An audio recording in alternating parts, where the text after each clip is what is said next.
The importance of the incident management is firefighting cannot be overstated. It is a critical element that ensures the safety and effectiveness of firefighting operations. I don't know whose mic that is, but if one of y'all online can mute that bad boy. Incident management in firefighting is fundamental for the organizing a structured, efficient, and safe response to fire emergencies. It helps to save lives, protect property, and ensure that the firefighters can do their jobs effectively. Typical definitions. What do you think the public thinks an incident commander does? Barks orders. Barks orders? I'll show you. Talks to the press. I really want to be a firefighter so I can drive the fire SUV. Because I don't know what the fire SUV does when they get to the fire, like, yep, that's a fire. Confirmed, that is a fire. I guess we got to sit here and wait for the fire truck. So they can put some water on that, because this is just the SUV. It does not have a water hose. Those people going to burn up until the fire truck gets here. It's sad and unfortunate. What's on the radio? The dude in the fire SUV just directs people, which is pretty easy to do when you're dealing with fire. Like, hey guys, right there, where's that fire? I'd like for you to put water on it consistently until there's no more fire. And we want to take a similar approach right here. We want to put water on the fire until there's no more fire. They have meetings in the morning.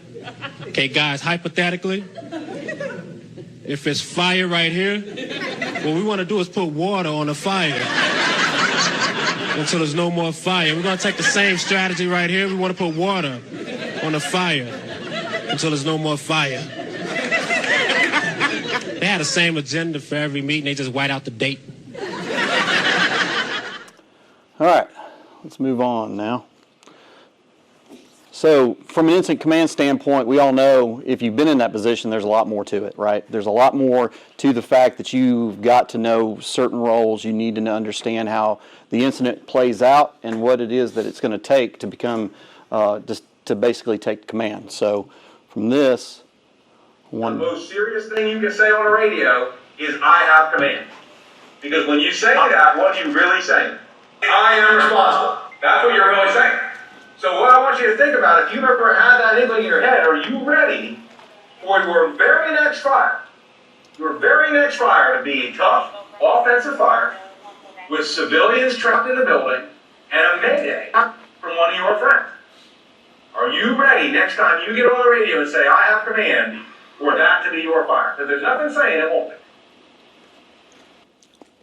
And that's the reality of it. Okay? We have been on several occasions or several incidences that have been very close. We've had incidences where it took... Nobody answer that first one? Or did we just get another one? Okay. What are some of the objectives of an incident management? Manage incoming resources. Huh? Manage your incoming resources. Okay. Okay. What else? Maintain accountability. Okay. Operations, unless you sub it off to somebody. Okay. Lay out that plan of attack for the team and have that shared vision and communicated across the team so everybody has a unified effort. Good. Good. So one of the main things, obviously, is to save lives, right? We're being told to go, and to be successful in that, in the incident itself, is there to save lives. The next is going to be to ensure the firefighter safety. We want to make sure that the task that we give them is going to be something that, will keep them safe during the event. We want to make sure that we try to protect property. We want to minimize resource limitations by continuous training. We want us to know our job, why it's important. And one of the main things is that we want to make sure that when we do get on the scene as an incident commander, as well as the firefighters that are on the scene, that it's a Purposeful movements on the fire ground to maximize manpower. What do you think that means? Purposeful movements on the fire ground to maximize manpower. Essentially, just don't be freelancing. No freelancing? Okay. The job that you're supposed to do it and with a purpose. Okay. Well, one of the things that we want to make sure that we kind of get into this, and there's a thing that we're currently working on in the background too, is knowing everybody's role and everybody knowing their role. Okay. Specifically when it comes to a fire scene, regardless of who you may have on the scene as your incident commander, we know what things have to happen, you know, to make the fire go out. To make sure that the search is completed, making sure that the house is softened. And what I mean by softened, for those that are not aware, you know, if we're going around the house as a rescue intervention crew, or just verifying that any of the points of egress into the structure are ready to be open in the case of an emergency, they basically will go around and making sure that those doors are available to be open and stuff like that. So it's mainly just to make sure that everybody on the scene knows their role and what it is that they're supposed to be doing. So that way, regardless of who you may get as an incident commander on the scene, that role should be fulfilled, and you should know it, and you should be able to spot it in the event that certain things are not being done on a timely fashion. Okay.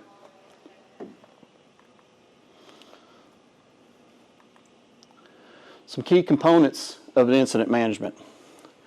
Everybody that has been in this department has gone through or will be going through ICS, correct? You remember your NIMS. It's part of the requirements for your candidate phase and the probationary phase for that. All right. NIMS 300, 400, 1, 2, 7, and 8. So that part of it is important. That's a key component to it. Coordination with other departments and emergency services, being sure that you've got everything coordinated with the other departments that we work with, so that way everybody knows, you know, from a perspective of what's expected and how we operate. Communication strategies, we try to work on those to make sure that the communication that's given across the radio traffic, you know, whether it was the Mayday incident training that we did and coordinated that effort with County Fire, or just our current communications policies and procedures that we use for it, knowing whether we're going to use 10 codes, plain talk, you know, depending on the situation, depending on the type of call it is and who we're working with. So communication strategies is important to it. Resource management, you know, making sure that we have the right resources coming depending on the type of incident it may be. And then having a well-trained team to know what to do even when direction isn't there, which I had stated before, okay?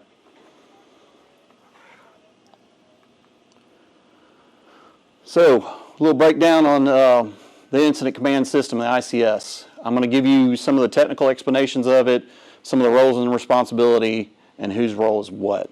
And this little diagram of all the different pipes, incident command, priorities, strategies, you know, the division supervisors, conditions, actions that are needed, the task level operations. It just tells you that there's a lot of things going on all at once throughout this process.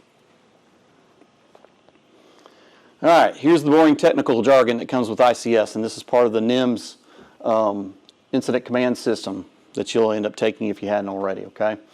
So the definition of incident command system, at the heart of the incident management in firefighting, is the incident command system. ICS is a standardized, on-scene, all-hazard incident management concept.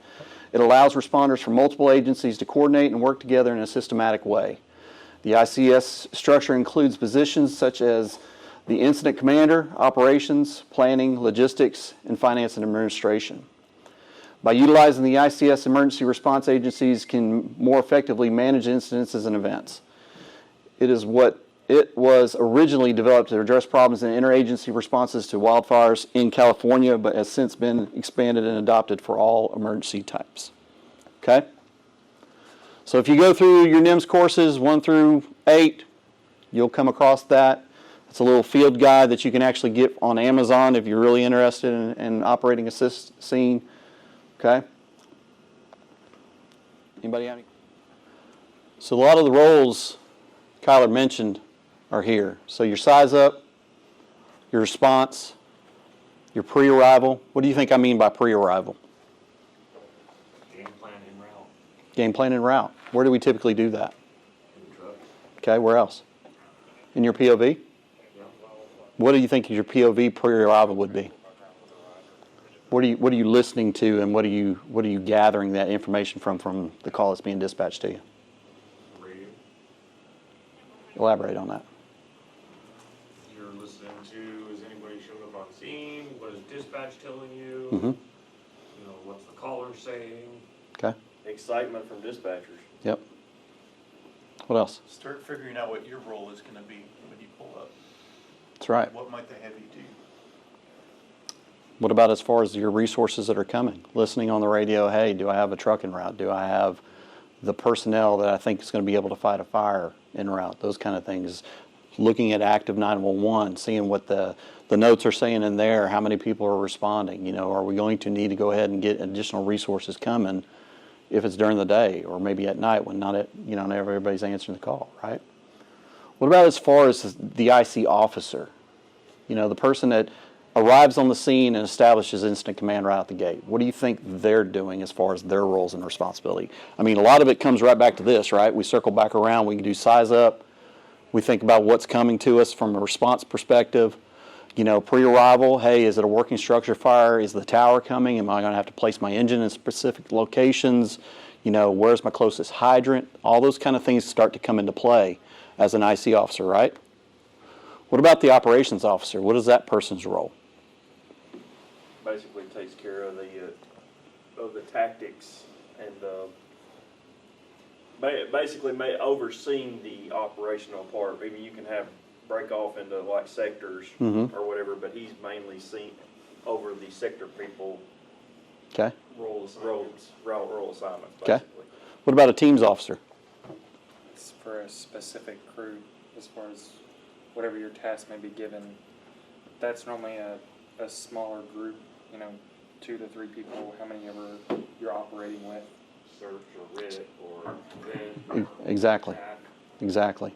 So if you had go ahead. Chief, is that tactical teams? Yeah, so you would break it down. So for instance, you've got an operations officer who, for instance, would be Fred, 1204, sitting on Charlie's side of the structure, right? From an operations standpoint, he's watching all of Charlie. From a teams officer, that's going to be your interior crew suppression efforts. It could be rescue, it could be search, it could be vent. All those particular teams, you're going to have somebody that's going to be that designated person that's going to talk to the operations officer, who then the operations officer is going to talk to who? The IC, right?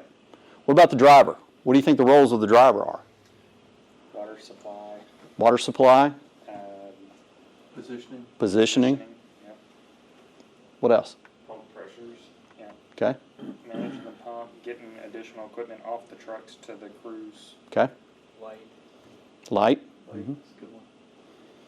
Yeah, so the driver's roles, the operations roles, the teams officer's role, the IC role, all this starts to still continue to play in the size up, the response, the pre-arrival, and their decision making from there. Hey, I know that I've got a layout, my closest hydrant is 1,800 feet. Well, what's the responsibility of the operator there from the driver's perspective? How much hose, how much 5-inch LDH we carry? 1,000 feet. So we already know we're way extended past what our reach is, right? So we're going to start looking as far as alternates. Are we going to have to shuttle water? Are we going to have to set up a mid pump, where you're going to have halfway there, lay into the hydrant, and the other half, another truck pick up? What is that going to do as far as overall operations? That information is going to go back to the IC, who's then, talking about, hey, we're going to have to look at an alternate water source. I've got a dead hydrant.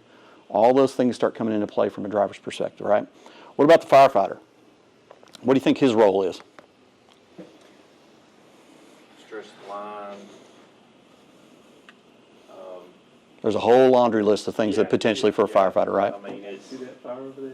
Yeah, you see that fire over there? I want you to put some water on that fire until the fire is out. Yeah. Yep. Yeah, so Execute the plan. execute the plan, right? So if you think about it from a football stance, your incident commander is basically the quarterback, right? And from there, you've got all your different divisions in the quarterback, defense, offense, blah, blah, blah, your team's officers. It starts breaking it down into a management style or a manageable set of tasks, right? Because not one person as an IC can handle everything.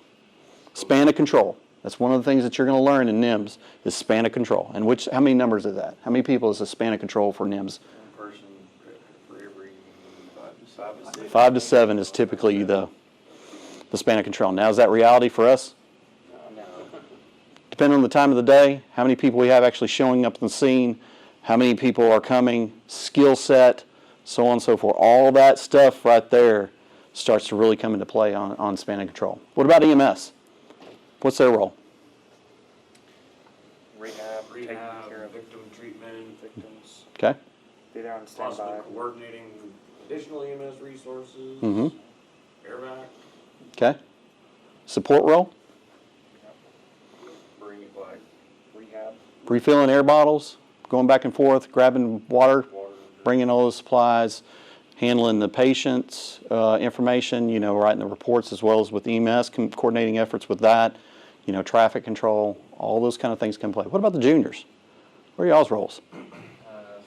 Assisting the firefighters with grabbing equipment. Okay. Well, also staying out of the warm and hot zones. Okay. rehab. Also assisting with any tasks that can be performed on the fire ground to help y'all with more manpower. That's right. So as you can see, it's not just one person. And a lot of times when we talk about incident management, we think about just the IC, right, as the only person that's really responsible for the whole show. But when you start really looking at the roles and responsibilities of that and how that all breaks out, you see every single person, even down, and I should have probably put it in there as the candidates. What do you think the candidate phase is, portion of this? How important is it for the candidate? learning experience. Learn. Similar to juniors. Word of mouth, advertising what this fire department does, get them hooked, right? Potentially figure out whether or not this is something they really want to get into or not, right? Those kind of things come all into play, and so I want you to make it think about it more from that perspective when it comes to incident management, that it's not just a one-man show, right? It's a much bigger scale. A lot of responsibility goes across the board for everybody, okay? So some of the things as we covered, who's responsible for the successful incident outcome? The 911 call taker. It's very, very important that they bring as much information to us as possible from the front end all the way through the whole process, right? It's very, very important for that. Everyone monitoring the radio. Why do you think that's potential? Why do you think everyone monitoring the radio, it's important for them from an incident management perspective?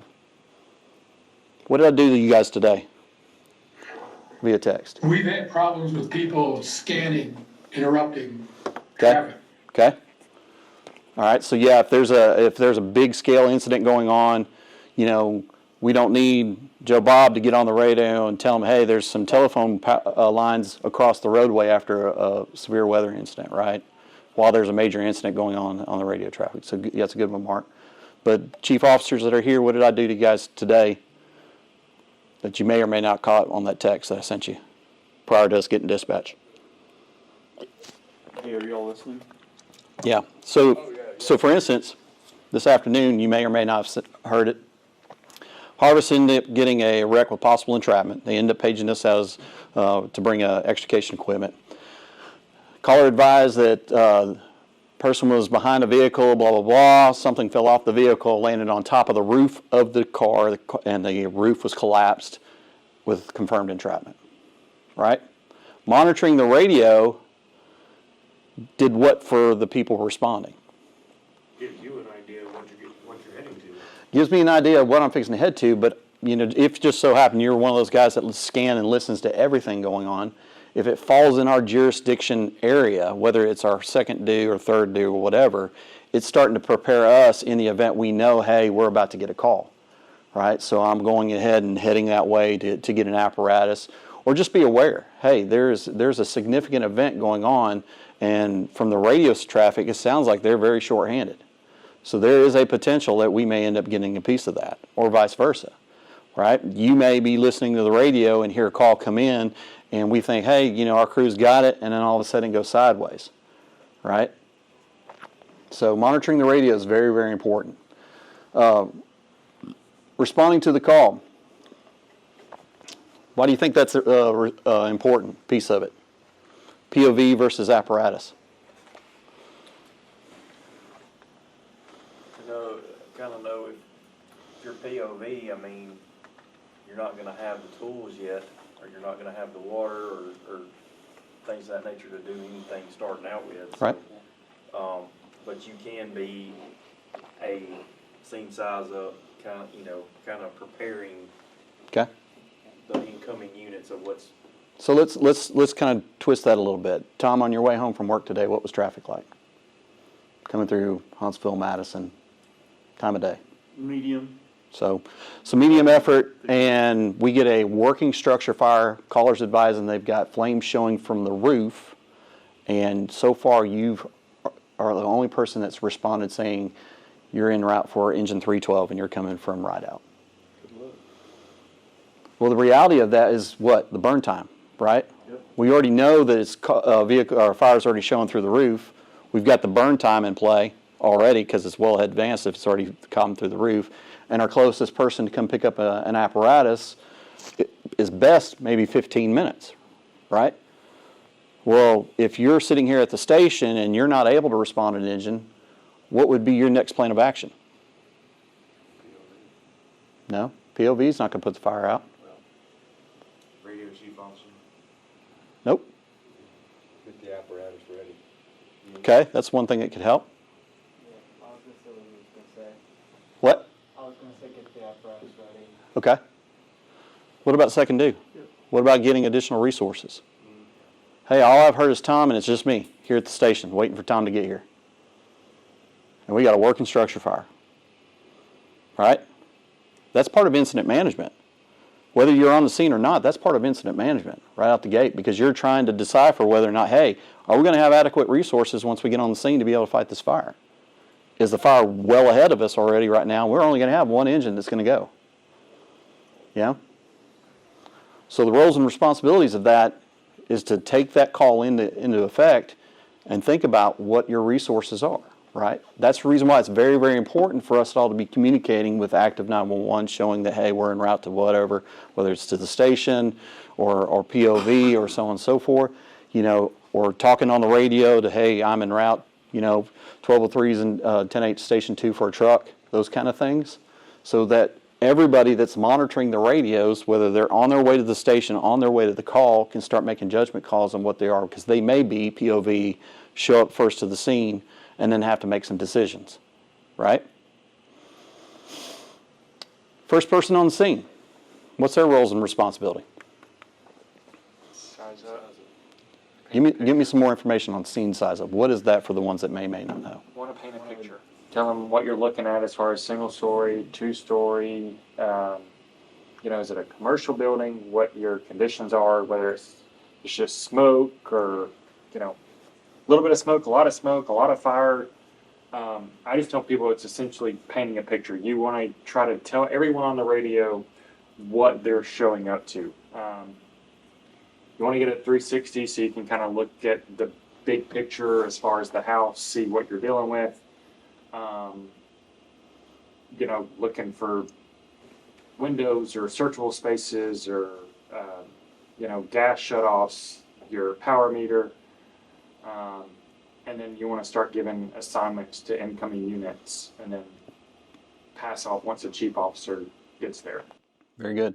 Or somebody burnt something on the stove, negative fire. Yeah. Cancel all units, right? Fire alarms, where I think we kind of lack sometimes is on wreck scenes. Yeah. We're told one vehicle, 2 vehicles, one in a ditch, one on fire, but rarely do I hear this is what we have, when somebody's pulling up to the scene. I have 3 cars, multiple patients, because normally you only have 1 ambulance going. Right. Yeah. If you see 5 people, maybe we need to get a second unit in route and stuff like that. So I think size up on wrecks and other kind of types of calls is very important. Absolutely. Incident management of just traffic control as well. Hey, we're going to need these intersections blocked off with arriving units. I don't need all the medic units to stack up on top of this one car that's been wrecked when I could utilize them on 2 other intersections to shut off the flow of traffic so we don't get run over while we're dealing with the patient, right? So yeah, great comment there, Tom. What about apparatus placement? You know, that's one of the things that we've really been drilling hard in since we brought the tower online, right? Why is apparatus placement so important? Drew, tell me why apparatus was so important the other morning. In case you need to get the ladder up in the air so you can access the majority of the roof. That's right. We want to try to get a corner of the house with the aerial to be able to get to it and get sufficient as much as possible, right? Not only that, but also that incident commander or whoever's telling you, hey, I need the apparatus at so-and-so place, your closest hydrant, I need you coming in from the south side entrance instead of the north side entrance. You know, that way the other apparatuses that are responding, they know, hey, this ladder or this aerial is going to be parking on the south side of that structure, and I'm coming from the north side, so do I need to deviate from my path or not? You know, and you're able to take a look at that map and validate whether or not that's something you have to do. And also closest to the hydrant, you know, where that hydrant location is. And so apparatus placement from a driver's perspective as well as an incident commander is really, really crucial. And then from operations piece of it, we kind of already talked on that. You know, the operations part of it is key from an incident management perspective because we're communicating the operations officer, whoever is communicating with the incident command, letting them know the progress of the fire, letting them know if it's getting good or it's getting worse, if they're needing certain things, those kind of things to minimize the amount of communications being trafficked across the radio. The suppression efforts, we touched on that as far as from the firefighting perspective. You know, those guys are going to be sitting there telling us, hey, they're making a good knock on the fire, they've got water on the fire, or they're having to back out because they're losing control of it, you know.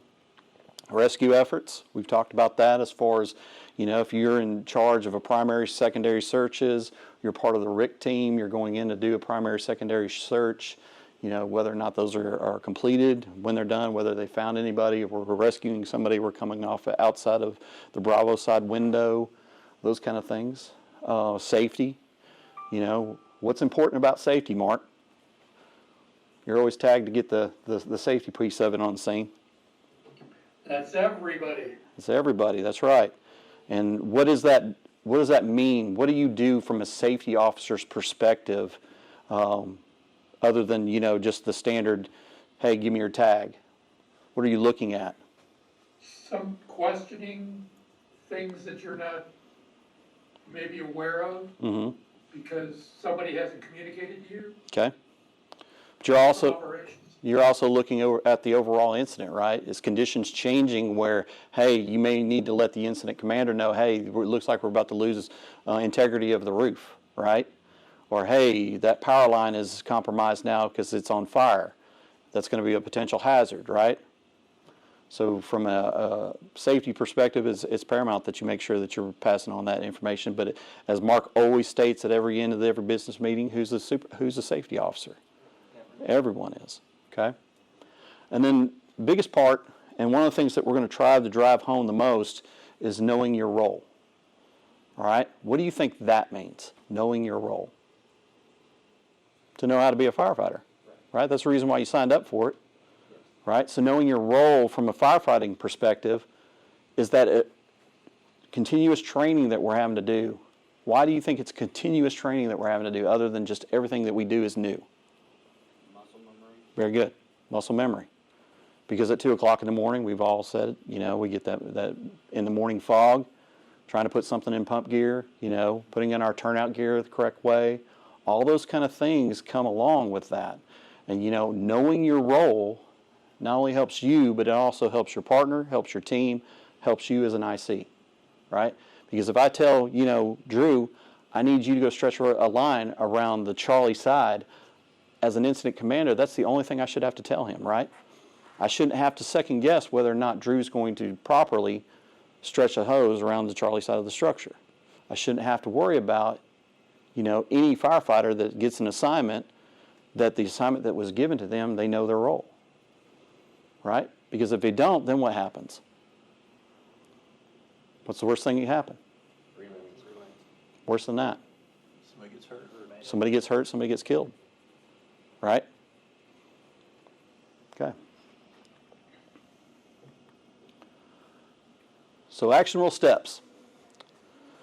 So what do you think it means for a dynamic risk assessment from a scene as an incident management person? You're continuously looking at and evaluating risk. Very good. Is the juice worth the squeeze? Absolutely. So you're identifying potential hazards, right? You're evaluating risk levels, you're implementing control measures, you're trying to make sure that whatever mitigations that you're putting in place, that it keeps everyone safe, whether it's the families that are involved, the people that are on the scene, bystanders, your firefighters, your secondary, third, fourth resources coming in. You're dynamically that risk assessment is always happening. You're reevaluating that scene at all times. That 360 you did around the house when you first arrive on scene doesn't stop then. It is a continuous risk assessment, right? Because we've got to make sure that we are either doing a positive or we're going to have to reevaluate because it's getting ahead of us and turning into a negative. Okay? What do you think pre-operational strategies are for my officers? What do you think that is? What do you think pre-operational strategies are? Pre-fire plans. Pre-fire plans, okay? SOPs, SOGs. Correct. Our response tactics, they're important. What apparatuses are going to roll to what type of incident, how we're going to operate when we get on the scene, who has to be what to be interior certified, what certification levels do we have to make sure everybody has, what kind of PPE are we putting our personnel in, how old is the PPE, so on. So it all comes back to pre-operational strategies, right? We know that we've got to have these things in place before the incident happens. That way we are successful when it does happen. Okay, what about pertinent communications training? Making sure you're relaying the information that's necessary and not just getting on there and talking. Yep.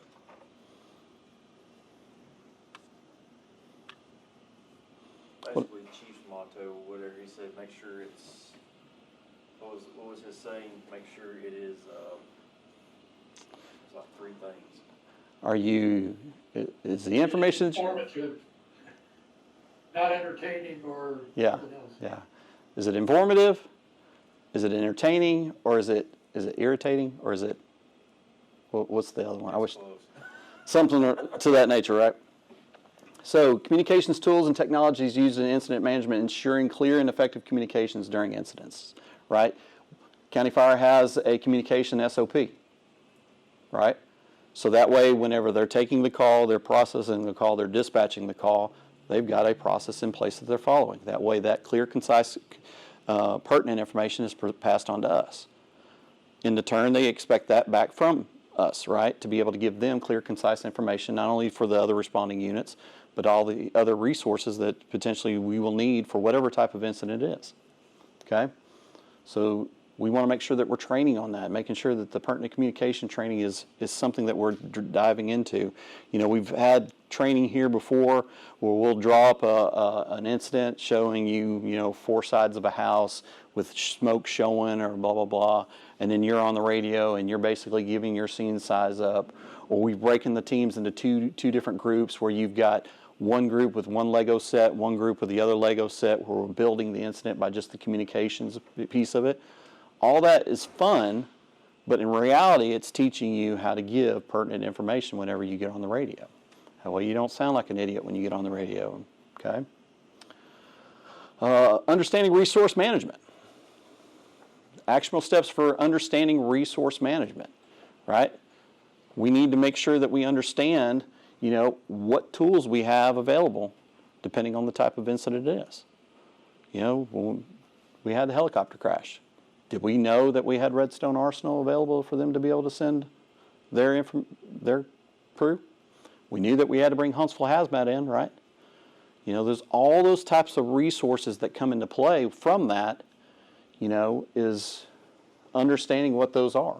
And us training everybody to make sure, hey, if you are the incident commander and you roll up on a scene like today where it was a potential hazmat issue, that you're able to identify that really quick, whether or not you're going to actually make this a hazmat event or if it ends up not being that, just because what the call taker had given County Fire, right?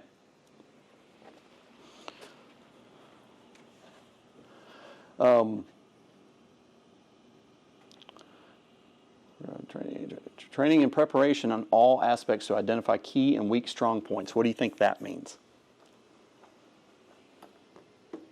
Why do we train? Get to learn from our mistakes, make mistakes in training so you don't make them on the fire scene or on the scene. Be proficient and improve. Always trying to constantly improve them. Yeah, always trying to make sure that we're doing that training to make sure that we're efficient. Right? We get on the scene and we look like a circus jumping off the truck, running around the truck, and we don't know where to pull a hose off the truck. Do you think that that's really going to be a good impression on the person we're serving? Right? Being prepared coming off that truck. You know, all the training that we've done with the aerial class, getting on top of the roof, venting, you know, search and rescue, you know, the RIT operations, communications, all those kind of things drive us so that whenever we roll on the scene, that muscle memory has already been developed and that scene goes flawlessly. Okay? Why do we critique on a past calls and lessons learned? Why is that important? Learn from your mistakes. Okay? Learn from not only the mistakes, but all the positives too, right? Positives too, yeah. Every time that we have a working structure fire, specifically a working structure fire, or an event that specifically needs to be addressed on how we operated, is beneficial to who? All of us, even the ones that were on the scene, right? I know it sometimes seems like, hey, we're picking on this person because they screwed up. No, what it is that's actually helping everybody, including that person, to not make that same mistake twice. Or ask the question, well, that was the reason why I did it. I don't know any better. Tell me something new. You know, teach me. And that's how we identify those weak spots, those parts of the areas that we need to train on so that we're more adequate in the way that we respond. Okay? And probably one of the biggest things is don't overcomplicate the process, right? You know, one of the things that I've been reflecting on while I've been working on the SOGs and writing these up and pushing them out for feedback from the teams and stuff like that is to make sure that we're not overcomplicating the process. You know, we could have stacks and stacks of procedures and policies and SOGs that basically will handcuff us on a scene if we're not careful. You know, we're supposed to put these things in place to keep everybody safe. But do you think the documents keep us safe? What keeps us safe? Each other. Each other, what else? Knowledge. Knowledge. Consistent training, right? Over and over again while we do that. And when you have somebody, for instance, that hasn't been to a training in over a year and then shows up on a scene, how beneficial are they compared to the team that's been working every other weekend or during a certain class, so on and so forth? How well oiled is that machine? It's a cog that can actually take it out of sequence, right? It could potentially put people in harm because, you know, sometimes what we do is during an incident, especially when it's bad, we go back to our level of training. And that's how we operate, right? Well, if we've changed how we've operated and how we train within the last year and you haven't taken part in that training, how different do you think your skill set is compared to the people that have been training? Night and day difference. I guarantee you, night and day difference. Especially being the fact that we've added this aerial to the matter, right? If we were to take somebody that hasn't been around in a while, throw them behind the driver's seat of an engine, have them respond to a working structure fire, where do you think they're going to park? Right in front of the house. Right in front of the house, right? So that's why it's so important that we continuously train together as a team. We pass that knowledge on and, you know, try to make sure everybody is on the same sheet of music. But don't overcomplicate it in the process in doing so, okay? And this is what I kind of mean by that. This is where that documentation would get you. Please have the medics respond code 3, put out a second tone for heavy rescue, and let's put flight on air standby due to the mechanism. And they just basically bumped each other's bumpers, right? Well, the process and the procedure basically is what he's pointing at on how we've done it always on a piece of paper. But does it match the incident, right? Well, that's the way we always do it. That's where we're supposed to do it because that's the way the policy states. Okay?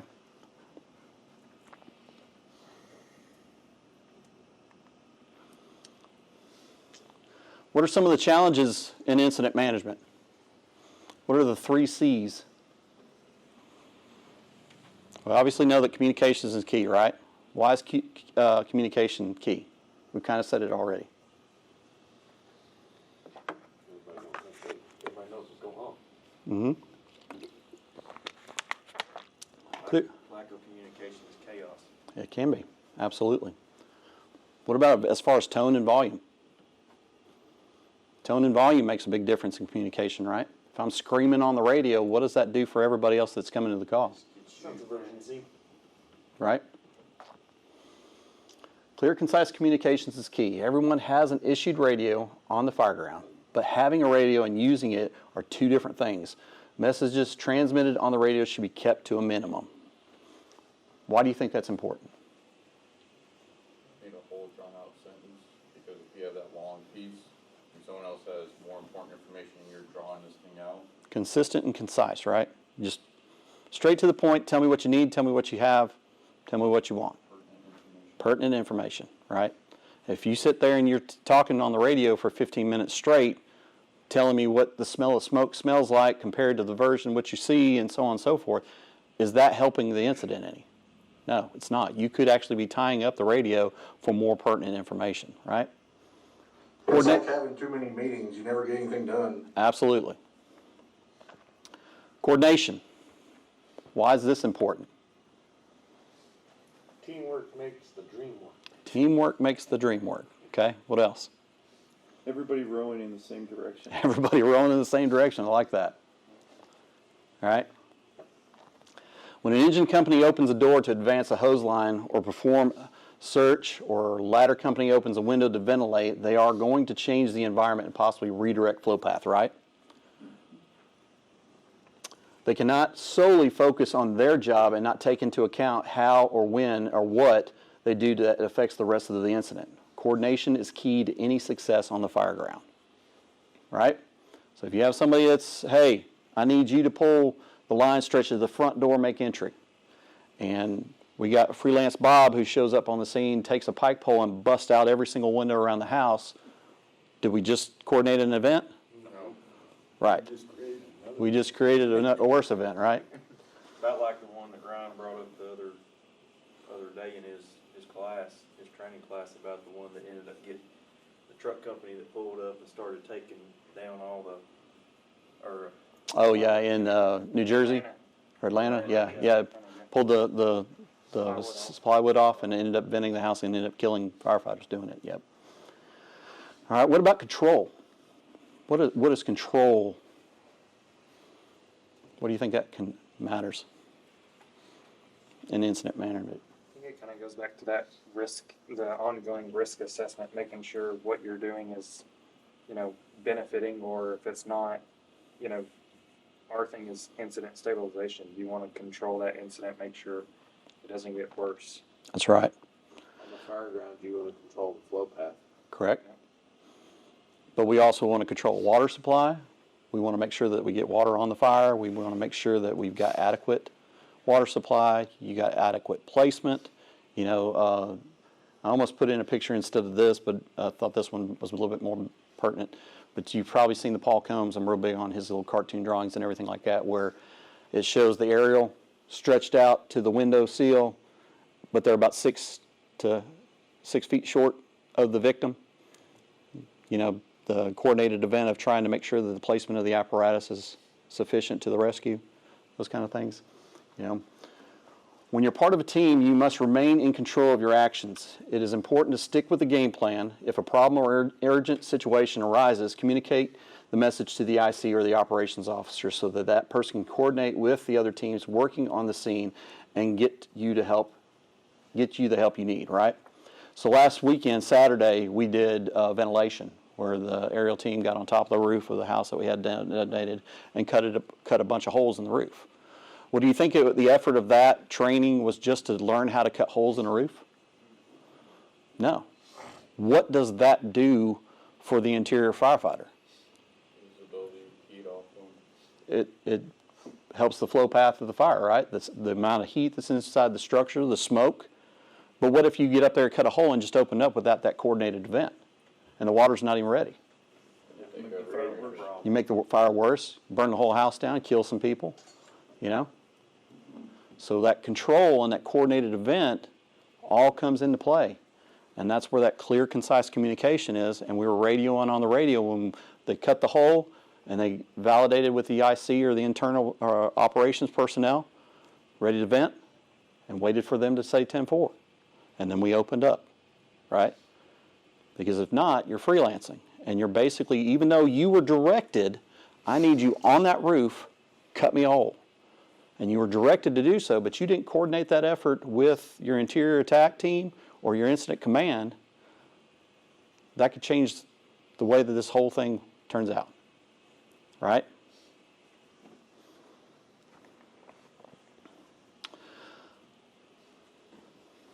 All right, so the aerial class incident command and operations management, how we have changed and how we are changing. You know, this aerial truck really completely changed how Monrovia operates from a working structure fire, from incident response, all those kind of things, because it's a completely different animal. You know, and one of the things that the chief officers wanted to make sure that happened, to the guys that were over the truck design, to, you know, Chris and the team that were putting these aerial classes together, to pump operations, to aerial operator, to aerial trained firefighter courses, is that we did it right. That we got the presentation or the course material correct, so that way when we started rolling this thing out, it wasn't just, hey, we got another truck, but we don't know what to do with it. We don't know how to really operate off of it, but, you know, here it is. Looks cool. Our team wanted to make sure that we're going to do this right, because it matters. And when it comes down to it, you know, there's a lot of things that have to come into play, right? So we wanted to make sure that we're understanding the truck operations, changing from an engine company mindset. What do you think that means? Originally, the engine company did everything. Now it's divided tasks. The truck company handles their tasks, the engine company handles their tasks. Right. But how we fight fire too changes, right? Yes. How we're able to, are more capable now to do extended things outside of our standard engine fire scope, right? Multi-agency unified command and its importance in understanding it before the call. You know, why is UCS so important to us now with this apparatus compared to just our engine apparatus?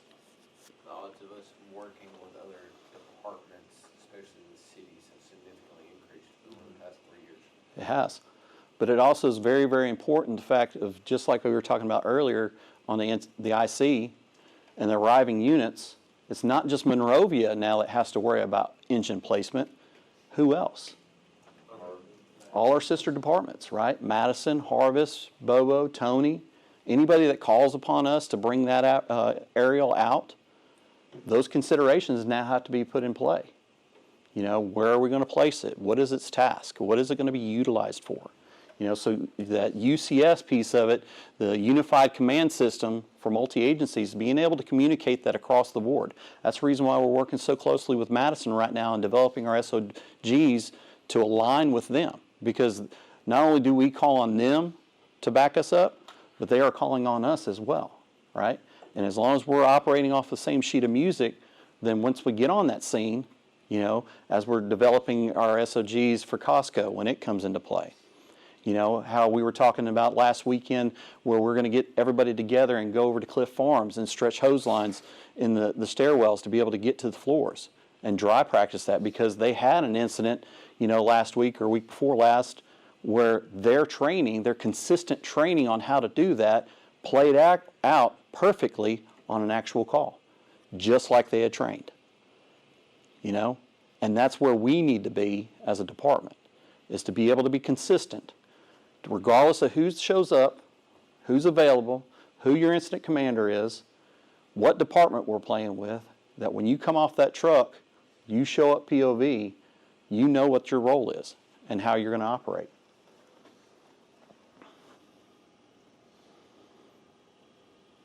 Multi-agency unified command is an importance in understanding it before the call. Okay? Managing the coordinate fire attack with truck ops searches, RIT, softening the structure. Kind of touched on this a little bit earlier. Why do you think that's so important? It's part of knowing your role. Okay. How has this changed the way we operate today? What are some of the things that from the our aerial class that we did from a search and rescue intervention that was different than any other training that we've ever done? It's not just the IC doing a 360. Okay. The types of rescue, the types of... Yeah, Denver drill. Yep. We talked about softening the structure, what that really means. You know, we've had the coordinated efforts where we go into rescue mode versus vent mode on an aerial, right? So if you arrive on the scene and you get the assignment, you know, Tower 512, you've got rescue. Tower 512, you got vent. What are those operations? Because they're two significantly different, right? They change. They could change at a moment's notice. We did that where we flipped it where, hey, you know, they had vent operations, blah, blah, blah, assigned to them, and then all of a sudden they turned into a mayday that we had to pull them and made them rescue, right? Multi-company arrivals, resource allocations, staging, making sure that we have a dynamic plan. You know, multi-company arrivals, resource allocations, you know, with the introduction of Tower 512, how does that change our arrivals? We've kind of already touched on that. How does having a dynamic plan matter? Is tower going to be the first tower there right after the engine? May not be, right? It could be, we'd be fourth due and they're calling for the tower after the fact. Right? How long it takes Daryl to get to the station. Depends on how long Daryl and Chris coordinate with each other to get to the station to roll a truck. Yeah, Chief, I think that refers to like the phases of the incident action plan. Mm-hmm. As additional resources come in, you go on to a different phase. Fire changes, you go on to that different phase. Okay, so expand on that. So we have one engine on scene. You know, what is that role of that engine? Mm-hmm. So we have victims inside, or we don't have victims inside. Is the fire fully involved, or is it a working fire that's contained? How much staff do we have on that engine? How many other resources are coming in behind? Do we have a water supply established? Do we have to have considerations for if we have an engine close by it can lay in? Otherwise, we got to secure a water supply before we lose it. Correct. With the tower, as the tower arrives, you know, we have different roles for the tower. So, do we need ventilation ops? Is that more important, or do we need suppression ops? Is this a defensive fire? Setting up that tower for suppression operations limits its capability for a specific time period because you have to drain the waterway and everything else. So you take that out of the equation for things like rescue ops. Mm-hmm. For the tower.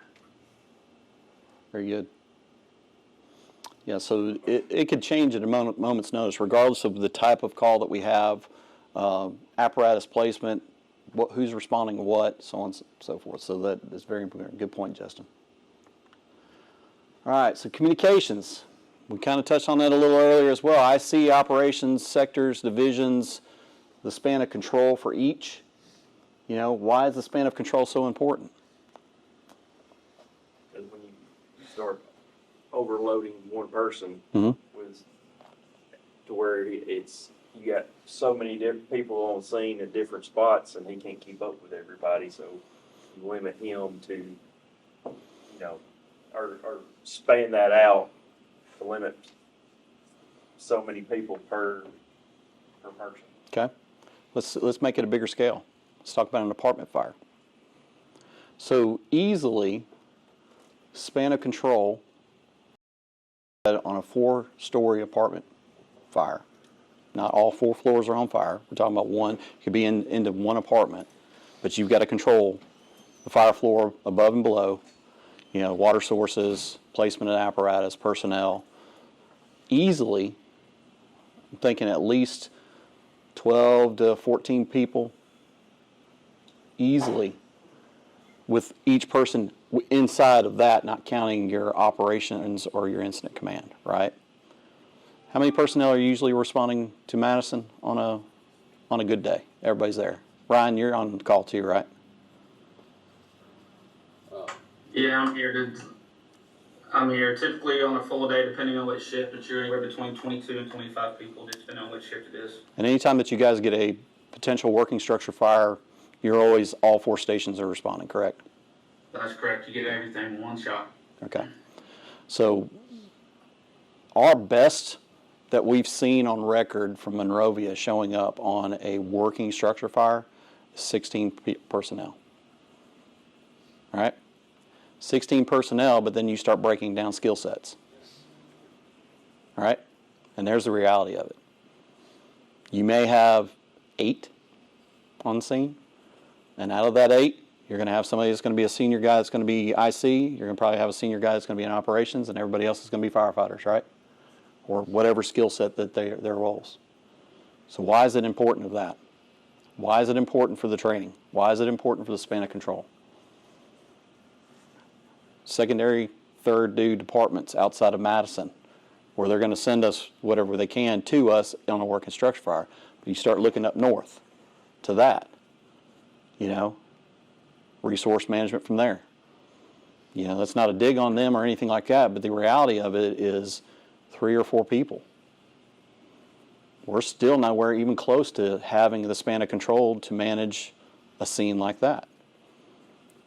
Now you take one of our large homes, you know, a 4,000 or 5,000 square foot home with 2 or 3 stories on it.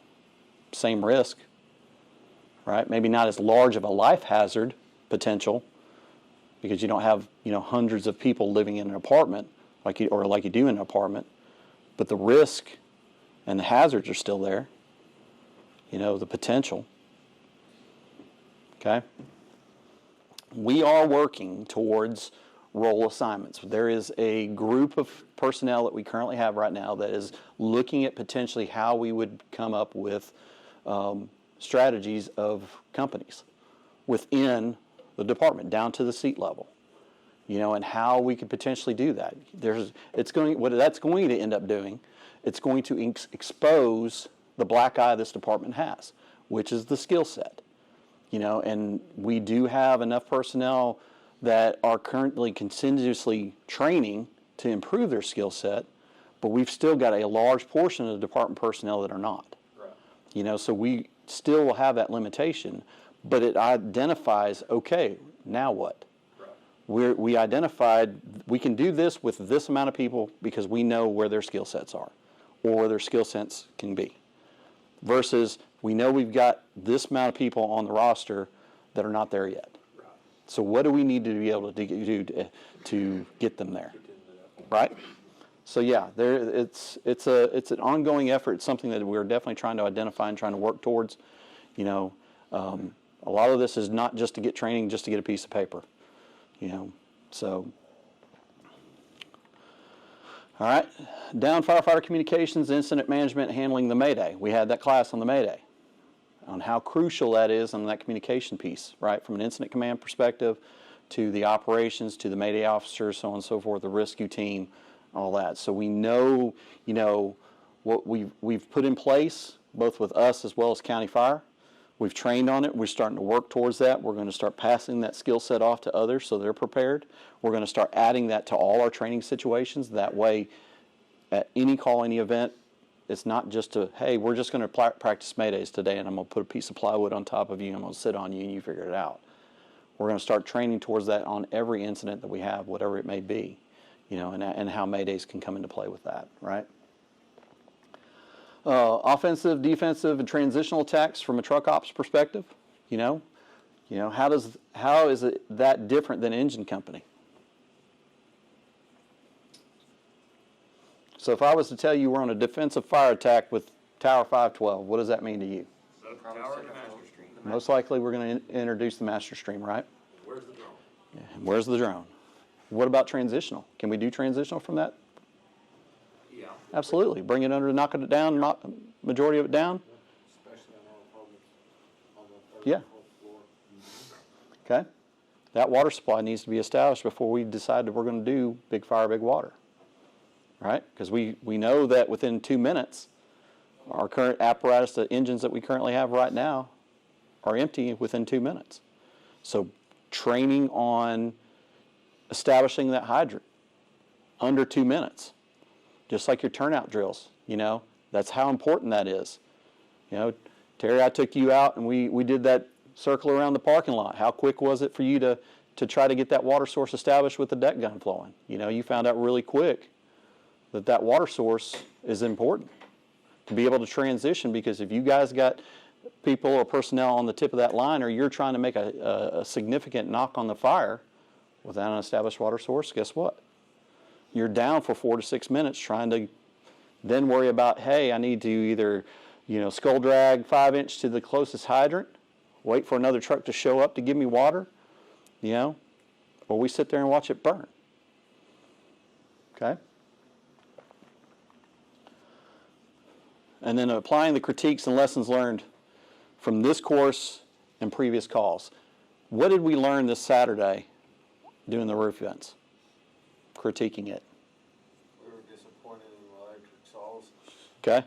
We identified a weakness, right? Is that great, the fact that we learned that on the training? Yes. Absolutely.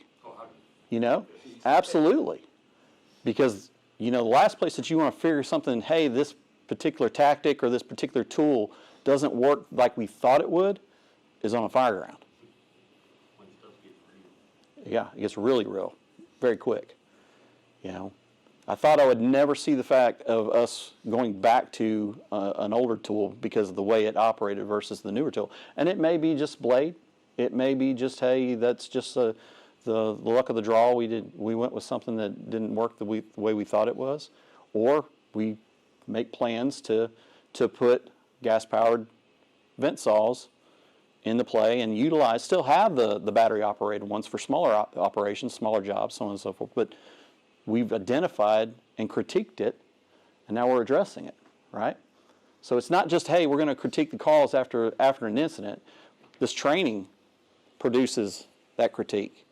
And what lessons learned, is the SOG that we wrote for the aerial operations or for the Mayday really aligned to real world tactics? And how often do we adjust those? You can look at the SOGs we've had from 2014, and then you apply that to how we do business today, and guess what? Now, there's some tactics that still work, but the reality of it is that's not how we operate, because we've learned those lessons over time. We've critiqued those calls. We've built our training around what we needed to do, and we're still continuously adjusting. It's never going to become static, never. It's always going to be adjusted, because if not, then unfortunately you're going to learn the hard lesson on the scene. Okay? All right. Down to the conclusion of it. Incident management decisions is like a tattoo, and the choice made is of what and where. We will live with the results for the rest of our life. What do you think that means? Make a bad decision, you're gonna live with it. The rest of your life. Yeah. So if you're the incident commander and you call the shot, and that shot's wrong, it's going to haunt you for the rest of your life, right? If you're a firefighter and you vent that window before the team was ready, guess what? It's going to haunt you. Just like a bad tattoo on that drunk night that you decided to get somebody's name put on your butt, and guess what? They're no longer around. I don't have that. I'm not saying I do. Just, yeah. But the reality of it is those decisions that you make from an incident commander, and it doesn't have to be the top level. It doesn't have to be the IC. It goes all the way down to the support personnel, to the juniors. If you as a junior showed up and you park in front of the house before the engines get there because you're so excited to get there first and it just so happened to be, the street over, guess what? I'm gonna put an outrigger through your car. You're going to be haunted as that guy, that girl, for the rest of your time. Okay? 5-inch to the windshield. Our operational methods will evolve through the integration of acquired knowledge, enhanced training, and unwavering dedication. You know, our methods are always going to change. You know, the way that we did business or firefighting, you know, how long have you been in it, Tom? 20? 15 years. Okay, so 14, 15 years, you know, from the time that some of us have been here for 20, 30 years, 14, 15 years, 5 years, you'll look back and say, we used to do it a completely different way.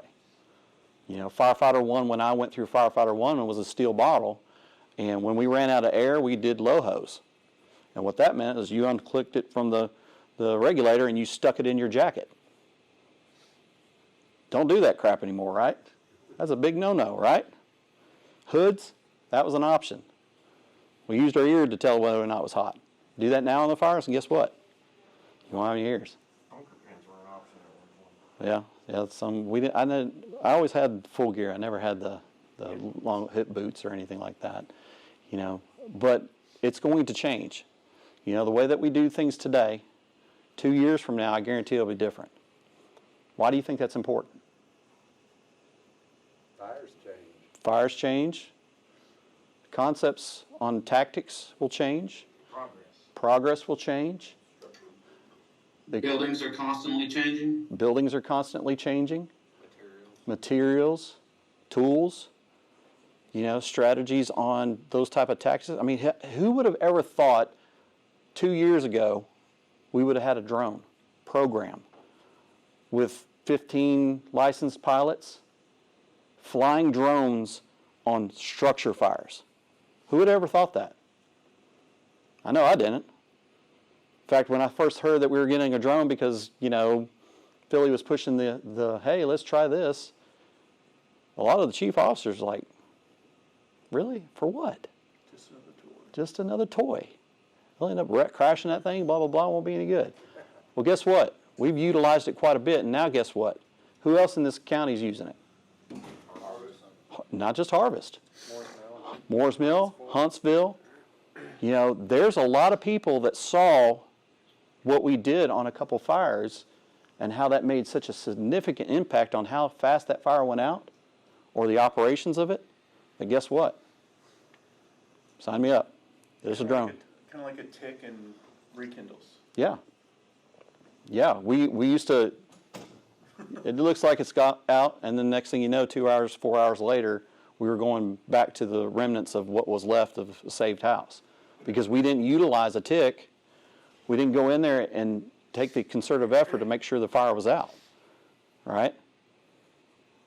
Completely different. The fire ground is dynamic and ever-changing. It requires continuous learning and improvement in order to be effective while operating in this environment. It's always going to change. There is not a single expert in this department or any other fire agency. They're really good skill sets, some really good trained guys, but there's not an expert. All right?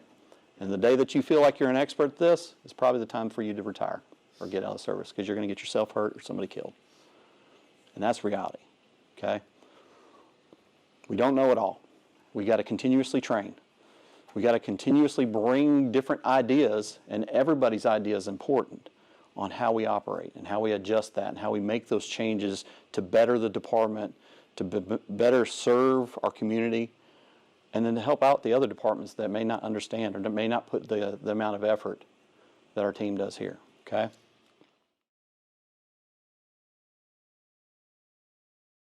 What plan should we have? What should be the fire that we're planning? The offensive fire with people trapped and a mayday.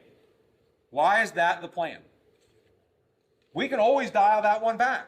This is the worst possible scenario, right? If you're pulling up on a fire thinking you got this, and you got a 200 by 200 warehouse with defensive fire conditions, is this plan going to fit that fire? No. But what do you have? You have time now, right? We're going to burn down a warehouse tonight. So I've got time to reconfigure the plan to fit that situation. But if you pull up with no plan, or you pull up expecting a defensive warehouse fire, and you actually find an offensive fire with people trapped and a mayday early in the incident, how quickly can you scale up to this? You get what I'm saying? It's a lot easier to scale back from this incident than it is to scale up, right? So if we have that fire, a refresher on fire behavior, where does fire usually go? Up and out. Good job. Okay. So anytime I'm thinking about going to a fire, I'm always assuming there's going to at least be a floor above, right? So at least going to be one exposed floor. So that might be a first floor and a second floor. It might be a basement and a first floor. Might be the 10th floor and the 11th floor. You get what I'm saying? But I'm always assuming I'm going to have two tactical positions, two interior tactical positions, a fire floor and a floor above. Now, what do you need to do inside of a tactical position? What do you need to do on the fire? Good job, guys. Put water on. Okay, so we're going to need how many crews to put water? I love two. I want two. You know, in the benefit of the low manpower departments, I'll give you 1 to 2. We're going to need 1 to 2 crews to bring a hose line to this floor. Okay. What else do we need to be doing while we're attacking the fire? Searching. Okay. How many crews are we going to need to search? If we're talking about just one floor, just talking one floor at a time, at least one. So we're 1 to 2 engine companies and some other crew. I mean, see, I would say ladder company, but guys will be like, oh, I don't have a ladder truck. So I just talk about crews, and you can put whatever engine truck thing you want in there. But I need at least 2 to 3 crews now on this floor. Does that make sense? What do I need on the floor above? The same thing, right? So I need another 2 or 3 above. Now that's gonna start to get a good handle on the situation inside of this building, right? But are there things outside of this building that need to happen? Like what? Okay, RIT. How many crews do I need on RIT? I love the 2s thing, but I'll just even give you the 1. I'll just even go with 1. Okay? How many? What else do I need to do outside? Outside truck work, right? Ventilation, ladders, egress, utilities. How many crews? Let me guess, 1 to 2. Right? So, okay. So even just 1. Even just 1. Okay? Now I need somebody in command. Should the person that's in command be involved in any of those other things? Probably not. Right? If they're going to do a good job being in command, they need to be focused on it, right? So what does that tell me? Right? That means I need 2 companies on the fire floor. I need 2 companies on the floor above. I need 1 company doing RIT, and I need 1 company doing outside truck. What does that tell me right off the bat? How many crews do you need in the first 5 or 10 minutes of this fire? 6. You need 6 operational crews. Probably 2 or more people per crew. These can be engines or trucks or rescues or whatever it is you do in your area. But if you don't have 6 functional crews within the first few minutes of this fire, what's going to happen? You're going to have to start choosing what you are not going to do. It's just math. I mean, you can love it or hate it. You can throw all the flags and say, 6 companies, where am I going to get that from? I don't know, brother. But I know there's 6 things you need to do. And I'm good enough at math to know that if you have 6 things to do and you have 3 companies there, there's 3 things that ain't happening. Right? I mean, it is what it is. So, now the other thing that will happen, and this is the scary part, offensive fire with kids trapped, 6 things need to be done. 3 of us are here. What are we going to do? We're going to do it anyway. We're not going to stand outside and let the kids burn up. So now what are we doing?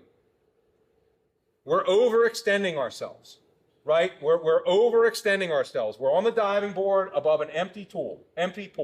We're doing the best we can, but we don't have enough stuff. So what does this now increase the likelihood of?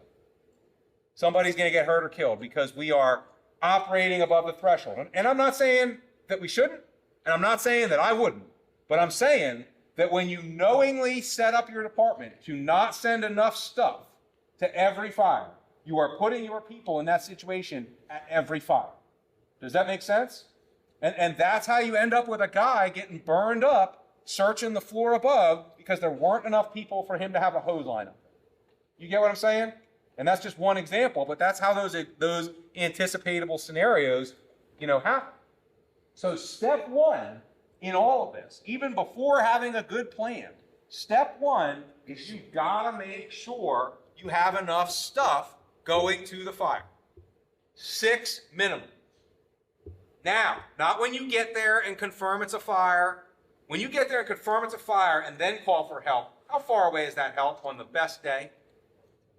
4 minutes? What can happen on a fire in 4 minutes? How long was that audio we listened to of that DC Mayday? It's less than 2 minutes. A lot happens in 4 minutes. In a lot of departments, it's going to be more like 10 plus minutes. You get what I'm saying? Make sure you've got the resources now. Once you have enough resources, then we can talk about the plan. And we can talk about which one is going to go in which place. You get what I'm saying? And I could talk to you all day about the different plans that I've operated under or how we can design our plan, but it ain't rocket science, right? We make our plan for all of those initial needs: attack line placement, water supply, ventilation, RIT, all that kind of stuff, right? I love Nick Martin. I mean, he's a no bullshit DC, right? He tells you exactly like it is, and he really bases that off of career departments. But what in reality, when I asked Ryan and Chris, what's your typical company response? How many people? Best day, 24, right? Well, you take those 6 companies and you put at least 3 operator, not counting the operator, the driver. What do you got? At least 18, right? If not higher. And we operate at what level? At an overextended level, most of the time. Now, you may have 16 or 18 people that show up, but then you start taking away skill sets and availability of what they can and can't do, and that number drastically goes down quicker, right? And that's the reason why it's so important about this training. You know, we're going to be having another course coming up with EVD, pump operator, fire 2. Justin, what are some of the other ones? I know operator for aerial. We're going to try to get our sister department to host a Firefighter 1 course.